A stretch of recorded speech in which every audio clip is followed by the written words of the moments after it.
TNPSC போட்டியாளர்களுக்கு Villupuram வெற்றி வாகையின் வெற்றி வணக்கம். இப்போ நம்ம 6வது பழைய புக்கில் 2வது இயல் பார்க்கலாம். அதில் நமக்கு ஃபஸ்ட்டு இயல்னா கொடுத்துருக்காங்க, நாலடியார் கொடுத்துருக்காங்க.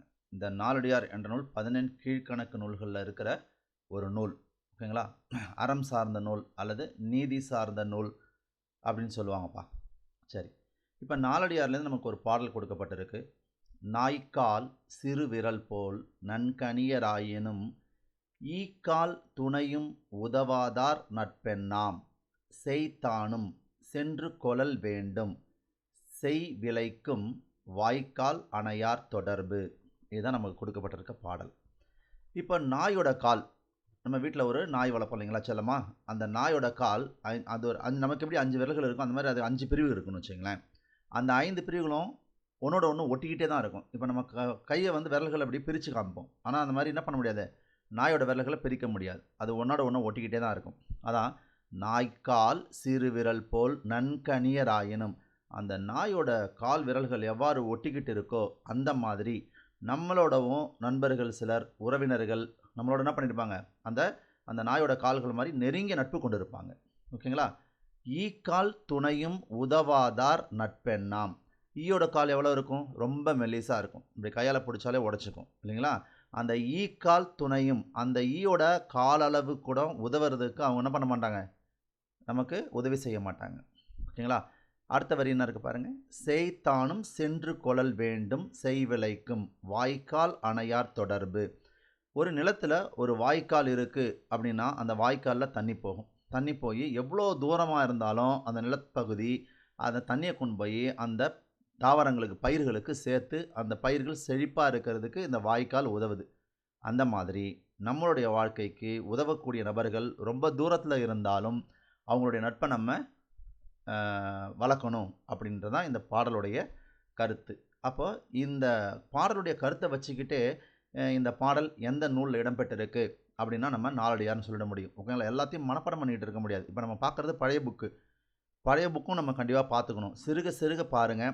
ஒரு வருஷம் இருக்க நீங்கள் பார்க்காதீங்க. இந்த மாதிரி நீங்கள் தொடர்ந்து படிச்சிங்க அப்படின்னா கண்டிப்பாக உங்களால் மிகப்பெரிய அளவில் வரக்கூடிய குரூப் 4 வெற்றி பெற முடியும். ஓகேங்களா? எதை படித்தாலும் நல்லா தரவாக படிங்க. இப்போ இந்த வாய்க்கால்னு இருக்குப்பா இந்த இடத்துல. இந்த வாய்க்கால்ன்றது இலக்கண குறிப்பில் உங்களுக்கு கேட்பாங்க. வாய்க்கால்ன்றது என்னது அப்படின்னு சொல்லிட்டு.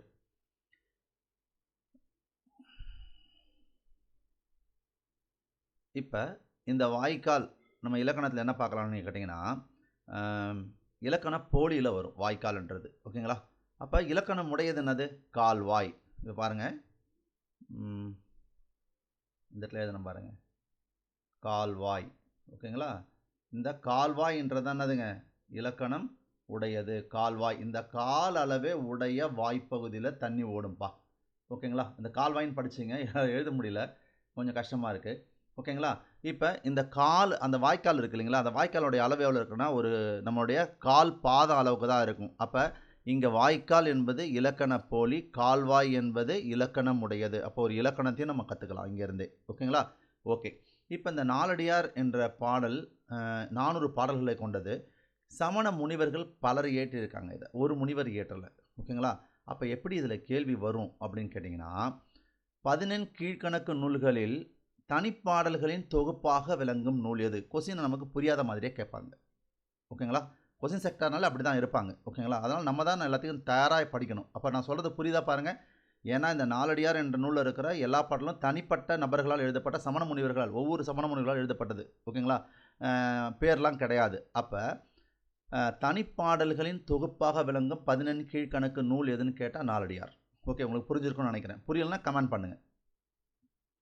ஓகேப்பா, அடுத்தது பாருங்கள். இப்போ பாருங்கள், இந்த பாடலுடைய பொருள் ஒரு தடவை படிச்சிங்கன்னா போதும், நம்ம பாடலை மனப்பாடம் பண்ண வேண்டிய வேலை இருக்காது. நாயின் கால் விரல்கள் நெருங்கி இருக்கும், அதனைப் போல சிலர் நம்மோடு நெருக்கமாக இருப்பார்கள், ஆனால் அவர்கள் ஈயின் கால் அளவுக்கு கூட நமக்கு உதவ மாட்டார்கள். அப்படிப்பட்டவர்கள் நட்பால் நமக்கு என்ன பயன்? வாய்க்கால் தொலைவில் உள்ள நீரை கொண்டு வரும், அந்நீரை வயலுக்கு பாய்ச்சி விளைய உதவும். வாய்க்காலைப் போல உதவும் மனிதர்கள் இருக்கிறார்கள். எவ்வளவு தொலைவில் இருந்தாலும் அவர்கள் நட்பை நாம் தேடிக்கொள்ள வேண்டும். உங்களுக்கு தெளிவாக புரிஞ்சிருக்கும்னு நினைக்கிறேன். ஓகேங்களா? இப்போ சொல் பொருள் பாடிங்க. நாய்க்கால், நாயினுடைய கால். ஈக்கால், ஈயினுடைய கால். நன்கணியர், இது பாருங்கள் பிரித்தெழுத கொடுத்துருக்காங்க பாருங்கள். எங்கே இருந்தாலும் பழைய புக்கோ புது புக்கோ பிரித்தெழுதுக, சேர்த்தெழுதுக, இலக்கண குறிப்புகள் எல்லாத்தையும் தெளிவாக படிங்க. ஏன்னா நம்ம வரக்கூடிய குரூப் 4ல் கண்டிப்பாக 98 மார்க் தமிழ் எடுக்க முடியும். ஓகேங்களா? நன்கு ப்ளஸ் அணியர், இதெல்லாம் தெளிவாக எழுதி வச்சுக்கோங்க. இப்போவே ஒரு நோட் போட்டு அழகாக எழுதுங்க. ஓகேங்களா? நன்கணியர், நன்கு ப்ளஸ் அணியர். அணியர் நெருங்கி இருப்பவர். எல்லாம் என்ன பயன், என்னாம் அப்படின்னா. சேய்மை தொலைவு, அப்போ அருகில் இருக்குனது அண்மை. அப்போ அண்மைக்கு 3 சுழின்னு வரும், அதையும் நீங்கள் தெளிவாக படிக்கணும். ஓகேங்களா? அப்போ அண்மை அப்படின்னா அருகில்னு அர்த்தம். 3 சுழின்னு வச்சு சொல்லணும். அண்மை. ஓகேங்களா? இந்த மாதிரி தெளிவாக படிங்க, அழகாக படிச்சிடலாம். அப்போ அண்மைக்குன்னா அது அண்மைக்கு அருகில்னு அர்த்தம். ஓகேங்களா? செய்மைனா தொலைவு, அண்மைனா அருகில். ஓகேங்களாப்பா? ரைட்.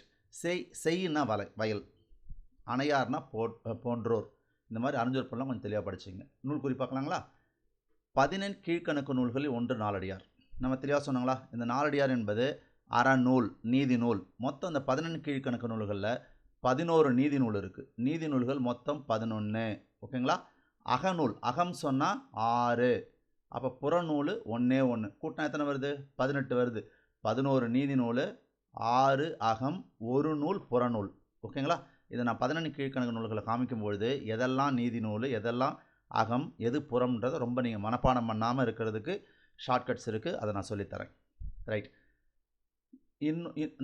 அந்த 4 பாடல்களை கொண்டது, 400 பாடல்களை கொண்டது. அறக்கருத்துக்களை கூறுகிறது 4 என்னும் சிறப்பு பெயரம். இது வேளாண் வேதம் கூட சொல்லுவாங்க. வேளாண் வேதம் என அழைக்கப்படும் நூல் எதுன்னு கேட்டால் இதுதான். இந்நூல் சமண முனிவர் பலர் பாடிய பாடல்களின் தொகுப்பு. ஓகேங்களா? ரைட். 14 கீழ்கணக்கு விளக்கம். சங்க நூல்கள் எனப்படுபவை 10 பாட்டும் 8 தொகையும். இந்த சங்க நூல்களை ஒரு 4-5 பேரில் அழைப்பாங்க. இந்த 8 தொகையையும் 10 பாட்டையும் என்னென்ன பேரெல்லாம் அழைக்கப்படும் சொல்கிறேன் பாருங்கள். மக்கள் இலக்கியம், திணை இலக்கியம், 14 மேற்கணக்கு, வீரயுக பாடல்கள், சங்க இலக்கியங்கள், இவ்வாறெல்லாம் இந்த நூல்கள் அழைக்கப்படும். ஓகேங்களா?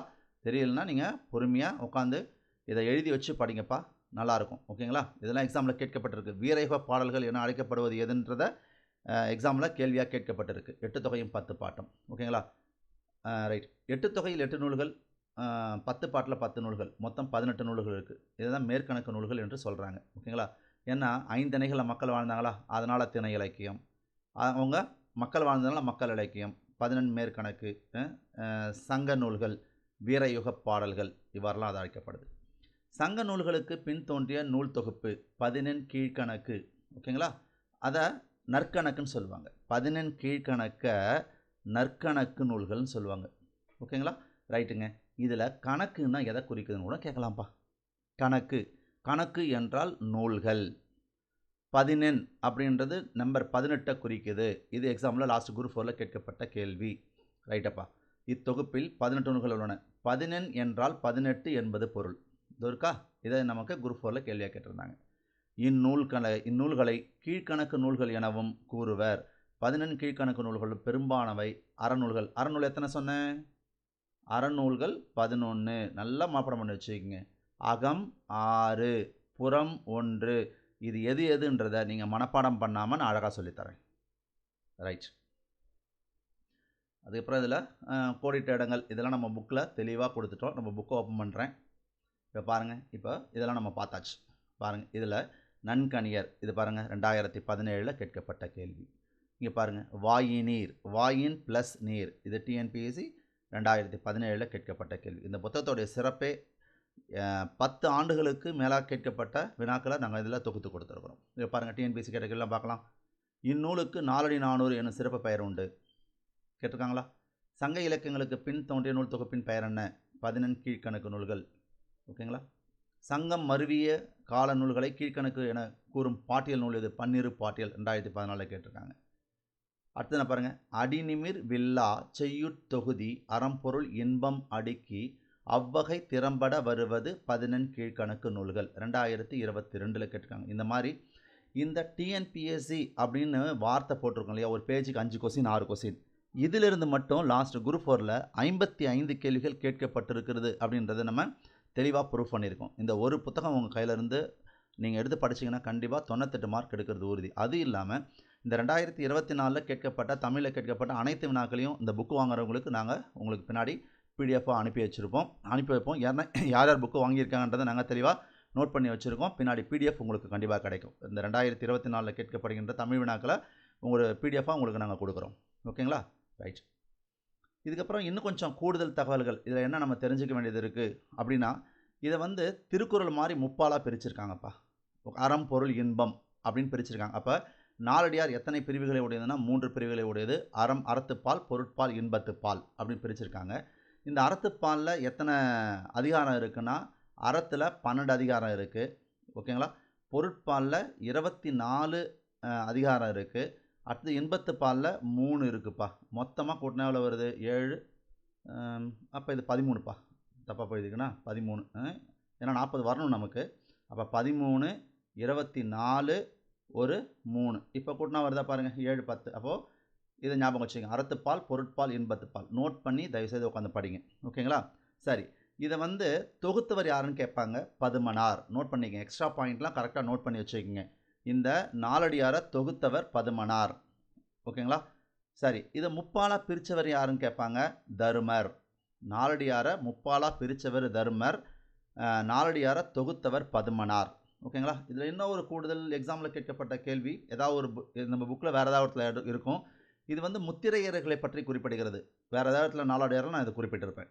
சரிப்பா. முத்திரையர்னா ஏறக்குறைய பாண்டியர்களை தான் குறிக்கும். சரி. அடுத்தது பாருங்கள். பாரத தேசம். ஆயுதம் செய்வோம், காகிதம் செய்வோம், ஆலைகள் வைப்போம், கல்வி சாலைகள் வைப்போம், ஓயுதல் செய்வோம், தலை சாயுதல் செய்வோம், உண்மைகள் சொல்வோம், பல வன்மைகள் செய்வோம். இதெல்லாம் பாரதி பாடிய பாடல்கள். இதெல்லாம் ஒரு தடவை அப்படியே பாடலை படித்து பாருங்கள். இதில் நமக்கு கேள்விகள் கேட்கலாம். இங்கே பாருங்கள், இந்த வரி ரொம்ப ரொம்ப முக்கியங்க. ஜாதி இரண்டொழிய வேறொன்றும் இல்லை, அதாவது வேறில்லை அப்படின்னு சொன்னவர் ஔவையார். அந்த ஔவையாரை தமிழ் மகள்னு சொல்கிறாங்க. இதெல்லாம் நமக்கு கேள்வி. தமிழ் மகள் என அழைக்கப்படுபவள் யார்? ஔவையார். அதுவே கலைமகள்னு சொன்னால் பாரதி சரஸ்வதியை குறிக்கும். ஓகேங்களா? தமிழ் மகள்னு சொன்னால் ஔவையார், கலைமகள்னு சொன்னால் பாரதியை குறிக்கும், சரஸ்வதியை குறிக்கும். ஓகேங்களா? ரைட். இதெல்லாம் நல்லா படித்து பார்த்துங்க பாடலுடைய வரிகளை. அதுக்கப்புறம் இதில் என்ன இருக்குது? சொல் பொருள் இருக்குது. சொல் பொருளாக நம்ம தான் உட்காந்து என்ன பண்ணி ஆகணும். வன்மைனா கொடை, கோணினா சாக்கு, இதெல்லாம் நம்ம உட்காந்து பொறுமையாக தான் படிக்கணும். ஓகேங்களா? இப்போ பாருங்கள். பாரதி. பாரதியார் தமிழ்நாட்டின் புகழ்பெற்ற கவிஞர். பாட்டுக்கு ஒரு புலவன் என அழைக்கப்படுபவர் பாரதியார். இவர் சுதந்திர போராட்ட வீரர் ஆவார். கனவு காண்பதில் பாரதிக்கு நிகர் பாரதியே. இதெல்லாம் நமக்கு தெளிவாக ஒரு தடவை படித்து வச்சுக்கோங்க. வெள்ளி பனிமலையின் மீது உலாவுவோம் என்று தொடங்கும் பாடலின் ஒரு பகுதி இங்கு பாடலாக தரப்பட்டுள்ளது. இந்த பாரதியோட காலம் நான் ரொம்ப ஈஸியாக ஞாபகம் வச்சுக்கிறது ஏற்கனவே உங்களுக்கு நான் சொல்லியிருக்கேன். இருந்தாலும் இப்போ நான் சொல்கிறேன். இந்த பாரதியோட காலத்தை எப்படி ஞாபகம் வச்சுக்கலாம் அப்படின்னு பாருங்கள். எப்படி எழுதுகிறேன்னு நல்லா பாருங்கள். அதே மாதிரி நீங்கள் ஈஸியாக ட்ரை பண்ணி பாருங்கள். ஓகேங்களா? ரைட். இப்போ இங்கே என்ன எழுதுறேன்னு பாருங்கள். 1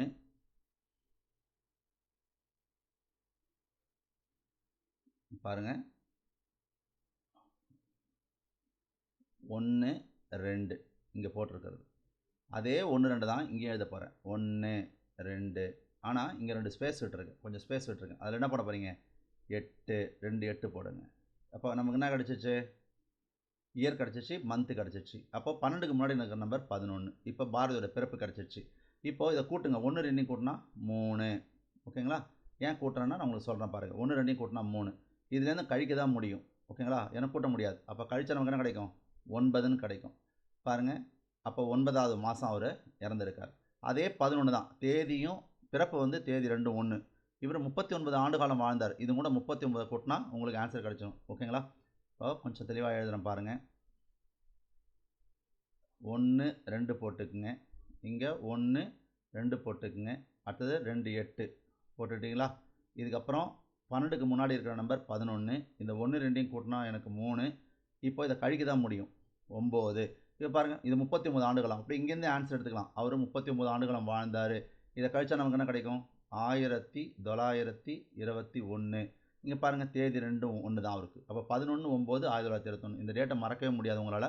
இந்த மாதிரி கொஞ்சம் ப்ராக்டிஸ் பண்ணி பாருங்கள். சரி, ஓகேங்களா? ரைட். அடுத்தது பறவைகள் பலவிதம். தமிழ்நாட்டில் பட்டாசு வெடிக்காத ஊர் கூந்தன்குளம், திருநெல்வேலி. நம்ம கூடங்குளம் என்ன இருக்குது? அணுமின் நிலையம் இருக்குது. அதை ஞாபகம் வச்சுனா கூட இந்த கூந்தன்குளத்தை ஈஸியாக ஞாபகம் வச்சுக்கலாம். இது 2014 கேட்கப்பட்ட கேள்வி. பறவைகள் உண்ணும் உணவை அடிப்படையாக கொண்டு 5 வகைகளாக பிரிக்கலாம். ஓகேங்களா? ரைட். அது உணவு அடிப்படையாக கொண்டு என்னது பழம் சாப்பிட்ற பறவை, அப்புறம் வந்து மாமிசம் சாப்பிட்ற பறவை, 2த்தையும் சேர்த்து சாப்பிட்றது, அந்த மாதிரி உணவை அடிப்படையாக கொண்டு 5 வகைகளாக பிரிக்கிறாங்க. நிலத்திலும் அடர் உப்புத்தன்மையுள்ள நீரிலும் வாழும் கடும் வெப்பத்தை எதிர்கொள்ளும் பறவை பூனாரை. ஓகேங்களா? சமவெளி பரப்புகளில் வாழும் சில பறவைகள் மஞ்சள் சிட்டு, செங்காகம், சுடலை குயில், பனங்காடை, தூக்கணாங்குருவி. இதெல்லாம் சும்மா ஒரு தடவை பாருங்கள், இதெல்லாம் வந்து இம்பார்ட்டன்ஸ் கிடையாது. அடுத்தது நீர் நிலைகளில் வாழும் சில பறவைகள் கொக்கு, தாழைக்கோழி, பவளக்கோழி. இதெல்லாம் வந்து அவ்வளோ இம்பார்ட்டன்ஸ் கிடையாது, கேட்க மாட்டாங்க. இதெல்லாம் சும்மா ஒரு தடவை ரீட் பண்ணிட்டு போய்ட்டுங்கப்பா. அதுக்கப்புறம் இதை படிச்சுக்கோங்க. தமிழ்நாட்டில் உள்ள பறவைகள் புகலிடம். இது கண்டிப்பாக பாருங்கள், எக்ஸாமில் இந்த ஏரியாவிலேருந்து அப்படியே கண்டினியூஸாக கேள்வி வந்திருக்கு பாருங்கள். பழவேற்காடு, திருவள்ளூர் மாவட்டம். இது எப்படி ஞாபகம் வச்சுக்கலாம்? நமக்கு தமிழினுடைய மிகப்பெரிய பழம் யார்? திருவள்ளுவர். அப்போ திருவள்ளூர் அப்படி ஞாபகம் வச்சுக்க பாருங்கள். அடுத்தது உதயமார்த்தாண்டம், திருவாரூர் இல்லைங்களா? ரைட். வேட்டங்குடி, சிவகங்கை, கோடியக்கரை, நாகப்பட்டினம், வடுவூர், திருவாரூர். இங்கே பாருங்கள், ஊர்னு வருது பாருங்கள். வடுவூர், திருவாரூர், கரைவெட்டி, அரியலூர், வேட்டங்குடி, சிவகங்கை, வெள்ளோடு, ஈரோடு, ஈரோடு அப்படின்னு வரதை வச்சு இதை கண்டிப்பாக படிச்சுக்கணும் நீங்கள். வேடந்தாங்கல், கரிக்கிரி. இது வந்து காஞ்சிபுரம் மாவட்டத்தில் இருக்கிற பறவைகள் சரணாலயம். கஞ்சிரங்குளம், சித்திரங்குடி, மேல் செல்வனூர். இது ராமநாதபுரம் மாவட்டம். 2018 கேட்டிருக்காங்க. இந்த மாதிரி டிஎன்பிஎஸ்சியில் எங்கெங்கெல்லாம் அந்த டிஎன்பிஎஸ்சின்னு போட்டதில் கண்டிப்பாக நீங்கள் படிச்சுக்கணும் பழைய புக்கில். ஏன்னா டிஎன்பிஎஸ்சி அப்படின்ற வார்த்தையிலேருந்து 55 வினாக்கள் இடம்பெற்றிருக்கின்றதை நம்ம ப்ரூஃபோடு உங்களுக்கு என்ன பண்ணியிருக்கோம், காமிச்சிருக்கோம். ஓகே. தமிழகத்தில் 16வது பறவைகள் சரணாலயம் கழுவேலி, விழுப்புரம் மாவட்டம். Very very important. ஓகேங்களா? கழுவேலி, விழுப்புரம். நம் நாட்டில் மட்டும் ஏறத்தாழ 2400 வகை பறவை இனங்கள் உள்ளன அப்படின்றத படிச்சுக்கோங்க. நம் நாட்டில் மட்டும், இந்தியாவில் மட்டும். சரி. அடுத்தது பாம்புகள். இந்த பாம்புகள் வந்து 2750. நம் நாட்டில் மட்டும் இருக்கிற பறவைகள் 2400. அப்போ இதெல்லாம் கொஞ்சம் கவனமாக நீங்கள் படித்து வச்சுக்கணும். இல்லைன்னா இதுவும் அதுவும் மாற்றி மாற்றி நம்ம சொல்லுவோம். பாம்புகள் ஊர்வன வகையை சார்ந்தது. மனிதன் தோன்றுவதற்கு 10 கோடி ஆண்டுகளுக்கு முன்னாடியே பாம்பு தோன்றுச்சுன்னு சொல்கிறாங்க. பாம்புகள் பால் குடிக்காது. இந்தியாவில் உள்ள பாம்பு வகைகள் 244. அப்போ உலகத்தில் உள்ள மொத்த பாம்பு வகைகள் 2550. இந்தியாவில் உள்ளது 2044. நச்சுத்தன்மை உடைய பாம்பு, விஷம் இருக்கிற பாம்பு மொத்தம் 52 தான். மீதி பாம்புகள்லாம் விஷம் கிடையாது. நஞ்சுடைய பாம்பு, மிகவும் நீளமான பாம்பு ராஜநாகம். கூடு கட்டி வாழற ஒரே ஒரு பாம்பு ராஜநாகம். ராஜநாகம் மற்ற பாம்புகளை உணவாக உட்கொள்ளும். ராஜநாகம் 15 அடி நீளம் வரக்கூடியது. கூடு கட்டி வாழும் ஒரே பறவை. இது பாருங்கள், 2014 கேட்டிருக்காங்க. நல்ல பாம்பினுடைய நஞ்சிலிருந்து தயாரிக்கப்படும் மருந்து கோப்ராக்சின். இந்த மாதிரி டிஎன்பிஎஸ்சியில் எது போட்டாலும் இப்போ தயார்படுத்திக்கிங்க. கோப்ராக்சின் வலி நீக்கியாக அந்த எடுக்கிறாங்க அந்த நஞ்சிலிருந்து. இரையை தப்ப விடாமல் இருக்க பாம்புகளின் பற்கள் உள்நோக்கி வளைந்திருக்கிறது. பாம்புகள் வாசனையை அறிந்து கொள்ள நாக்கை அடிக்கடி வெளியே நீட்டுகிறது. தோலுக்காக பாம்புகள் கொல்லப்படுவதை தடை செய்யும் சட்டம் 1972. அதாவது விலங்குகளுக்கான தடை சட்டம் 1972. அதான் வனவிலங்கு பாதுகாப்பு சட்டம். ஒரு பாம்பை கொன்றால் அதன் இணைப்பாம்பு பழிவாகும் என்பது உண்மை அல்ல. ஓகேங்களா? அப்புறம் புலி பாதுகாப்பு சட்டம்னு ஒன்று இருக்குப்பா. வனவிலங்கு பாதுகாப்பு சட்டம் 1972. புலி பாதுகாப்பு சட்டம் வந்து 1973 வரும். ஓகேங்களா? புலிக்கு தனியாக ஒரு பாதுகாப்பு சட்டம், அது 73. சரி. பாம்புகள் இறந்த இடத்திற்கு அதன் வாசனையால் மற்ற பாம்புகள் வருகின்றன. பாம்பை குறிக்கும் சொற்கள் பாந்தல், உரகம், பன்னகம், பனி. இதெல்லாம் ரொம்ப ரொம்ப ரொம்ப முக்கியம். ஆட் ஒன் ஆஃப் அவுட்டில் கேள்வியாக வச்சுருவாங்கப்பா. இதெல்லாம் கொஞ்சம் ஒரு தடவைக்கு 2 தடவை இப்போ தயாராகுங்க.